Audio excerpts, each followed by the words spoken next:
রহমান রহিম আল্লাহ তাআলার নামে। কত মহান সেই পুণ্যময় সত্তা, যার হাতে রয়েছে আসমান জমিনের যাবতীয় সার্বভৌমত্ব। এ সৃষ্টি জগতের সব কিছুর উপর তিনি একক ক্ষমতাবান। তিনি জন্ম ও মৃত্যু সৃষ্টি করেছেন, যাতে করে এর দ্বারা তিনি তোমাদের যাচাই করে নিতে পারেন। কর্মক্ষেত্রে কে এখানে তোমাদের মধ্যে বেশি ভালো, তিনি সর্বশক্তিমান, তিনি অসীম ক্ষমাশীল। তিনি 7 মজবুত আসমান বানিয়েছেন, পর্যায়ক্রমে একটার উপর আরেকটা তিনি স্থাপন করেছেন। অসীম দয়ালু আল্লাহ তাআলার এই নিপুণ সৃষ্টির কোথাও কোনো খুঁত তুমি দেখতে পাবে না। আবার তাকিয়ে দেখো তো, কোথাও কি তুমি কোন রকম অসঙ্গতি কিংবা ফাটল দেখতে পাও? অতঃপর তোমার দৃষ্টি ফেরাও নভমণ্ডলের প্রতি। দেখো, আর একবারও তোমার দৃষ্টি ফেরাও, দেখবে তোমার দৃষ্টি ব্যর্থ ও ক্লান্ত হয়ে তোমার দিকেই ফিরে আসবে। নিকটবর্তী আকাশটিকে তুমি দেখো, তাকে কিভাবে প্রদীপমালা দিয়ে আমি সাজিয়ে রেখেছি। ঊর্ধ্বলোকের দিকে গমনকারী শয়তানদের তাড়িয়ে বেড়ানোর জন্য এ প্রদীপগুলোকে আমি ক্ষেপণাস্ত্র হিসেবে সংস্থাপন করে রেখেছি। চূড়ান্ত বিচারের দিন এদের জন্য জ্বলন্ত অগ্নিকুণ্ডের ভয়াবহ শাস্তির ব্যবস্থাও আমি যথাযথভাবে প্রস্তুত করে রেখেছি। এত সব নিদর্শন সত্ত্বেও যারা তাদের স্রষ্টাকে অস্বীকার করেছে, তাদের জন্য রয়েছে জাহান্নামের কঠোরতম শাস্তি। জাহান্নাম কতই না নিকৃষ্টতম স্থান। এ জাহান্নামের মধ্যে যখন তাদের ছুঁড়ে ফেলা হবে, তখন নিক্ষিপ্ত হবার আগেই তারা শুনতে পাবে তা ক্ষিপ্ত হয়ে বিকট গর্জন করছে। মনে হবে তা যেন প্রচন্ড ক্রোধের কারণে ফেটে দীর্ণ বিদীর্ণ হয়ে যাচ্ছে। যখনই একদল নতুন পাপীকে সেখানে নিক্ষেপ করা হবে, তখনই তার প্রহরীরা তাদের জিজ্ঞেস করবে, এই জায়গার কথা বলার জন্য তোমাদের কাছে কোনো সাবধানকারী কি আসেনি? তারা বলবে, হ্যাঁ, আমাদের কাছে আল্লাহর সাবধানকারী নবী রাসূল এসেছিল, কিন্তু আমরা তাদের অস্বীকারই করেছি। আমরা তাদের বলেছি এ দিন সংক্রান্ত কোনো কিছুই আল্লাহ তাআলা নাজিল করেননি, বরং তোমরা নিজেরাই চরম বিভ্রান্তিতে ডুবে আছো। তারা বলবে, কত ভালো হতো যদি সেদিন আমরা নবী রাসূলদের কথা শুনতাম এবং তা অনুধাবন করতাম, তাহলে আজ আমরা জ্বলন্ত আগুনের বাসিন্দাদের মধ্যে গণ্য হতাম না। অতঃপর তারা নিজেরাই নিজেদের যাবতীয় অপরাধ স্বীকার করে নেবে। ধিক্কার জাহান্নামের অধিবাসীদের উপর। অপরদিকে সেসব সৌভাগ্যবান মানুষ যারা নিজেরা চোখে না দেখেও তাদের সৃষ্টিকর্তাকে ভয় করেছে, নিঃসন্দেহে তাদের জন্য রয়েছে আল্লাহ তাআলার পক্ষ থেকে ক্ষমা ও মহাপুরস্কার। তোমরা তোমাদের কথাবার্তাগুলো লুকিয়ে রাখো কিংবা তা প্রকাশ করো, আল্লাহর কাছে এর উভয়টাই সমান, কারণ তিনি মনের ভেতর লুকিয়ে রাখা বিষয় সম্পর্কেও সম্যক ওয়াকিবহাল।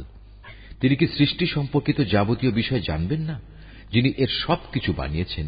বস্তুত আল্লাহ তাআলা অত্যন্ত সূক্ষ্মদর্শী এবং সর্ববিষয়ে সম্যক জ্ঞাত। তিনিই সেই মহান সত্তা যিনি ভূমিকে তোমাদের অধীন করে দিয়েছেন।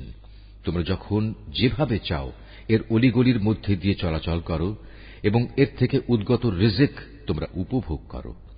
মনে রেখো, একদিন তোমাদের সবাইকে তাঁর কাছেই ফিরে যেতে হবে। তোমরা কি নিজেদের নিরাপদ ভাবছ মহাশক্তিধর আকাশের মালিক আল্লাহ তাআলার কাছ থেকে? তিনি কি তোমাদের সহ ভূমণ্ডলকে গেঁড়ে দেবেন না? এমনি অবস্থা যখন দেখা দেবে, তখন তা ভীষণভাবে কম্পমান হবে। অথবা তোমরা কি নিশ্চিত আকাশের অধিপতি আল্লাহ তাআলা তোমাদের উপর প্রস্তর নিক্ষেপকারী এক প্রচন্ড বায়ু প্রবাহিত করবেন না? এমন দিন আসবে এবং তোমরা সেদিন অবশ্যই জানতে পারবে কেমন ভয়াবহ হতে পারে আমার সাবধান বাণী উপেক্ষা করা। তাদের আগেও যারা আমার সাবধান বাণী মিথ্যা প্রতিপন্ন করেছে, দেখো কেমন ছিল তাদের প্রতি আমার আচরণ। এসব লোকেরা কি তাদের মাথার উপর দিয়ে উড়ে যাওয়া পাখিগুলোকে দেখে না, কিভাবে এরা নিজেদের পাখা মেলে রাখে, আবার এক সময় তা গুটিয়েও নেয়? তখন পরম দয়ালু আল্লাহ তাআলাই এদের মহাশূন্যে স্থির করে রাখেন। হ্যাঁ, একমাত্র আল্লাহ তাআলাই, তিনি তার সৃষ্টির ছোট বড় সব কিছুই দেখেন। বলতো, তোমাদের মধ্যে এমন কে আছে যার কাছে এমন একটি বিশাল সৈন্যবাহিনী আছে, যা দিয়ে তারা অসীম দয়ালু আল্লাহর বিরুদ্ধে তোমাদের সাহায্য করবে? আসলে এই অস্বীকারী ব্যক্তিরা হামেশাই বিভ্রান্তিতে নিমজ্জিত থাকে। যদি তিনি তোমাদের জীবিকার উপকরণ সরবরাহ বন্ধ করে দেন, তাহলে এখানে এমন দ্বিতীয় আর কে আছে যে তোমাদের পুনরায় রিজিক সরবরাহ করতে পারবে?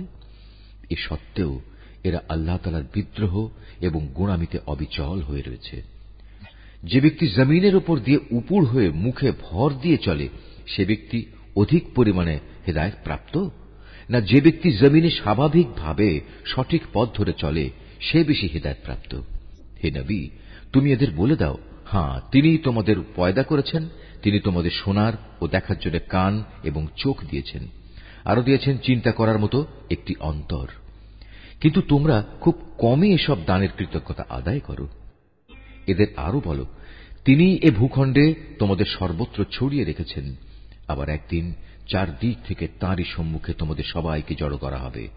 তারা বলে, তোমরা যদি সত্যবাদী হয়ে থাকো তাহলে বলো কবে তা সংঘটিত হবে। তুমি এদের বলো, এ তথ্য তো একমাত্র আল্লাহ তাআলার কাছেই রয়েছে, আমি তো একজন সুস্পষ্ট সাবধানকারী মাত্র।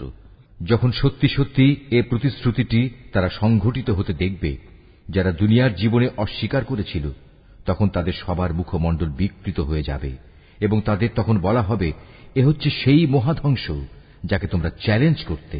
তুমি বলো, তোমরা কি একথা ভেবে দেখেছ, আল্লাহ তাআলা যদি আমাকে এবং আমার সঙ্গী সাথীদের ধ্বংস করে দেন কিংবা ধ্বংস না করে তিনি যদি আমাদের উপর দয়া প্রদর্শন করেন, সবই হবে তাঁর ইচ্ছাধীন। কিন্তু আল্লাহ তাআলাকে যারা অস্বীকার করেছে তাদের প্রতিশ্রুত কিয়ামতের দিন এ ভয়াবহ আযাব থেকে কে বাঁচাবে? তুমি এদের বলো, হ্যাঁ, সেদিন বাঁচাতে পারেন একমাত্র দয়াময় আল্লাহ তাআলাই। তার উপর আমরা ঈমান এনেছি এবং আমরা তাঁর উপরই নির্ভর করেছি। হ্যাঁ, অচিরেই তোমরা জানতে পারবে আমাদের মধ্যে কে সুস্পষ্ট গুমরাহির মাঝে নিমজ্জিত ছিল। হে নবী, তুমি এদের জিজ্ঞেস করো, তোমরা কি ভেবে দেখেছ তোমাদের জমিনের বুকে অবস্থিত পানি যদি কখনো উধাও হয়ে যায় তাহলে কে তোমাদের জন্য এ পানির প্রবাহ ধারা পুনরায়